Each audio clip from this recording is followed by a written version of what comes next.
Hi guys, this is James from 6, just with a quick little bit before this video starts. If you don't want to listen to it, you can hit the timestamp in the description below. Just a quick explanation as to why there haven't been any videos on the channel now for a little over 2 weeks. I'm really sorry about that, but I've been moving house in that time. Now this episode that's coming was actually written script-wise and recorded voice-wise before the move began. I was hoping to get it out before Ungoro released. In fact, I was hoping to get all the cards done before Ungoro released, but I'll explain that a bit more in a vlog / pack opening that will be coming within the next day or two. Okay, thank you so much for staying with the channel, and thank you so much for watching this video.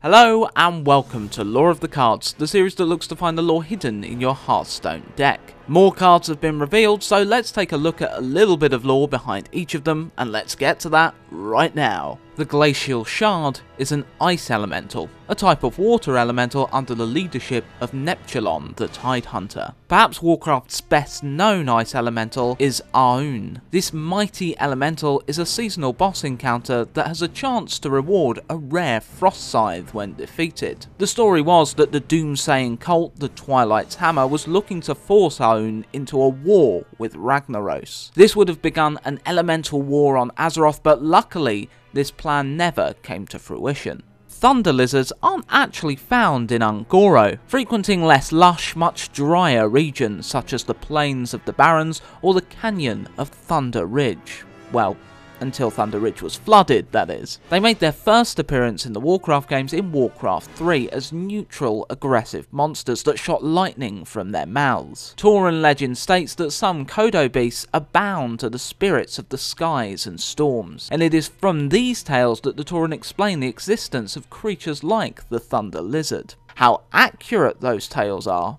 cannot be said. The servants of Kalimos are, unsurprisingly, servants of the Shaman legendary. They too are primals, seemingly fascinated by their patron, and they were observed on Professor Doyle and E. Malone's journey through Ungoro. The servants of Kalimos displayed an odd behaviour, seemingly copying something from other smaller elementals and then creating an entirely different elemental. The intimidating Volcanosaurs are creations of Hearthstone. They appear to be Devilsaurs infused with the element of fire. Devilsaurs are the apex predators of Ungoro, and it seems the element of fire not only makes them more vicious, but also makes them hardier, if the adapt effect Volcanic Might is to be believed.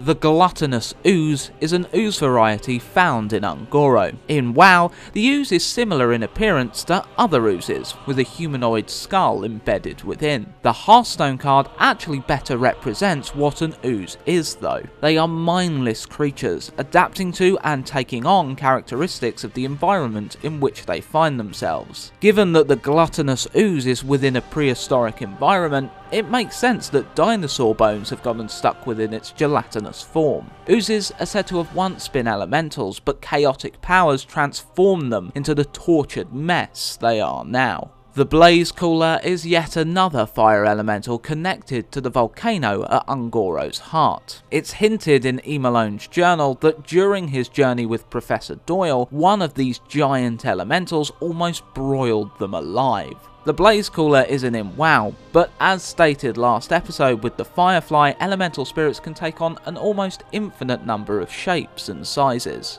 Hemet's back and hunting in the jungle, and decided to discard a few of his clothes. Hemet Nessingwary is a prolific, world-famous hunter in the Warcraft universe. In nearly every WoW expansion, there has been a questline involving Hemet hunting rare and exotic animals. In Vanilla, he's in Stranglethorn Vale, Burning Crusade, Nagrand, Wrath of the Lich King, Sholzar Basin, Mists of Pandaria, Valley of the Four Winds, and in Legion, he hunts in High Mountain. Hemet was also invited to the alternate Draenor in Warlords prior to Legion, to hunt what he thought would be rare game, but it turned out he'd actually been drafted in to hunt the Iron Horde's wolves. Finding the prospect of hunting domesticated mounts less than thrilling, Hemet spent a lot of his time drinking and fishing.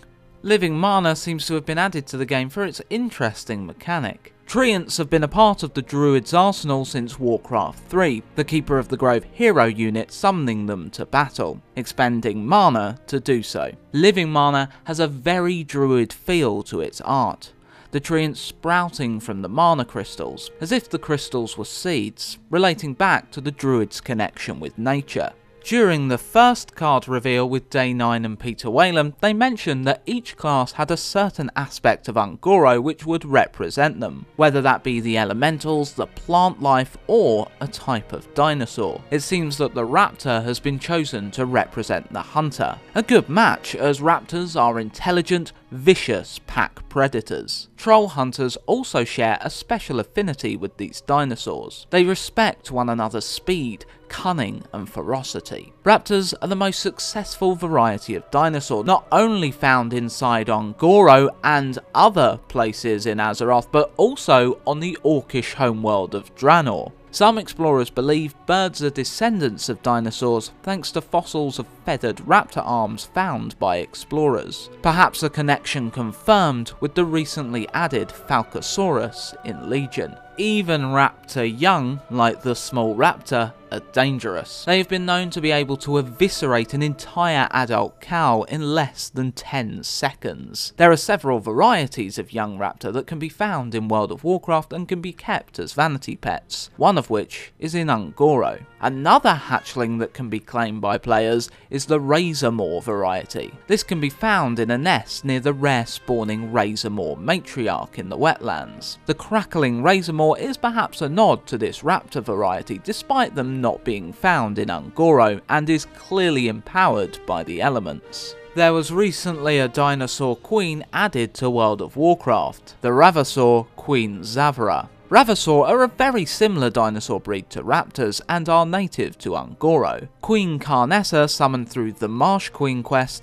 is a Hearthstone character, but shares a few things with Zavra. Both are larger than your average raptor or Ravasaur, and both overwhelm their foes by calling large swathes of their brood to fight their attackers. Salrock, like the Terra Scale Stalker, were just native of the lands of Pandaria to the south. The recent Ungoro Madness event changed that, having a Caradol as one of the encounters. The Salrock were created by the Mogu. It is suspected during the reign of the Emperor Lei Shen around 15,000 years ago. Using the anima material, the Mogu used their flesh-shaping techniques upon several lizard varieties found in the Vale of Eternal Blossoms, giving birth to the Salrock. This was to tighten the Mogu's already vice-like grip upon their tyrannical empire that ruled over Pandaria. However, the savage Salrock would eventually turn on their Mogu overlords. Manabind kind of has me at a loss lore-wise.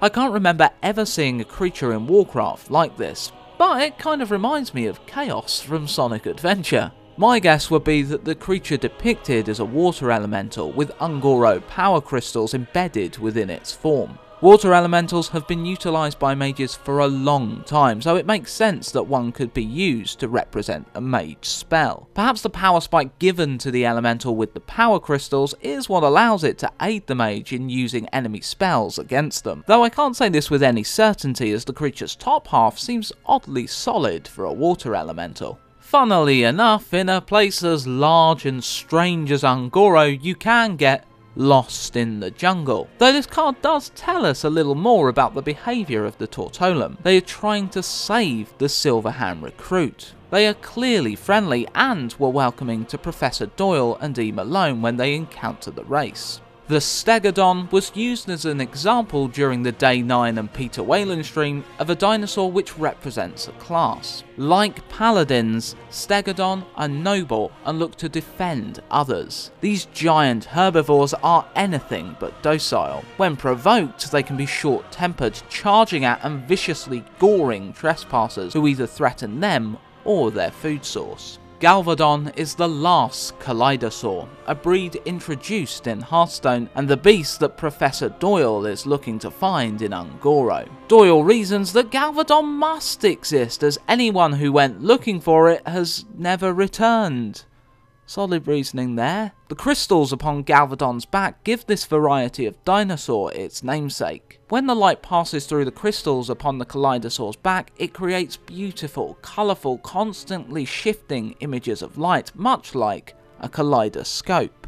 Since we covered a tiny bit of Tol'vir lore last time, I'm going to look more into the Mirage Caller's name. Shadow Priests create images of themselves to attack an opponent. When their Shadow Word Pain ability critically strikes, a shadowy apparition spawns from the Shadow Priest's location. This shadow menacingly floats toward its opponent and gives additional shadow damage. Priests are able to turn mirages into a weapon.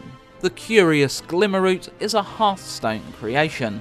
While there are plants that walk around like this in Warcraft, one that looks just like this does not exist. It seems to take some design cues from the Ungoro power crystals, though I'm intrigued as to why this plant would need a blunt top row of teeth.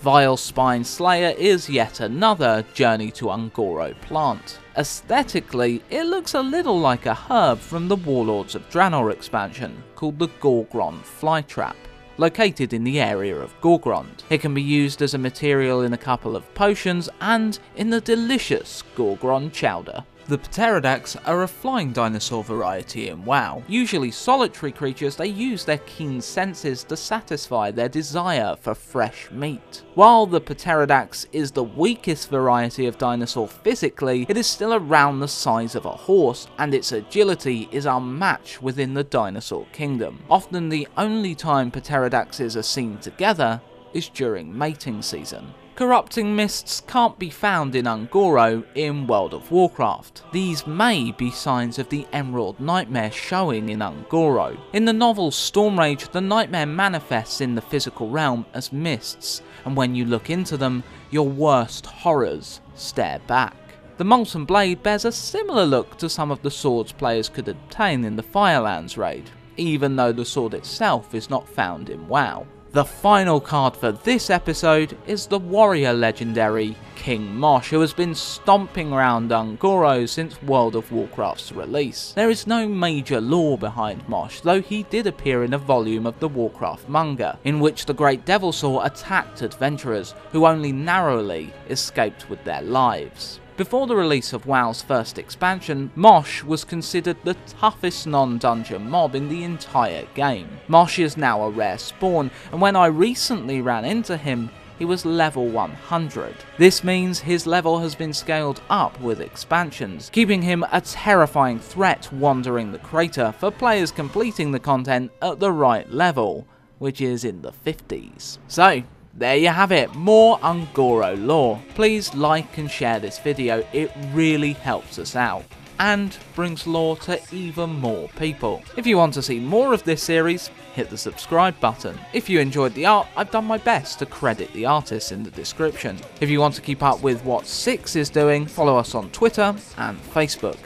Until next time, happy Hearthstoning.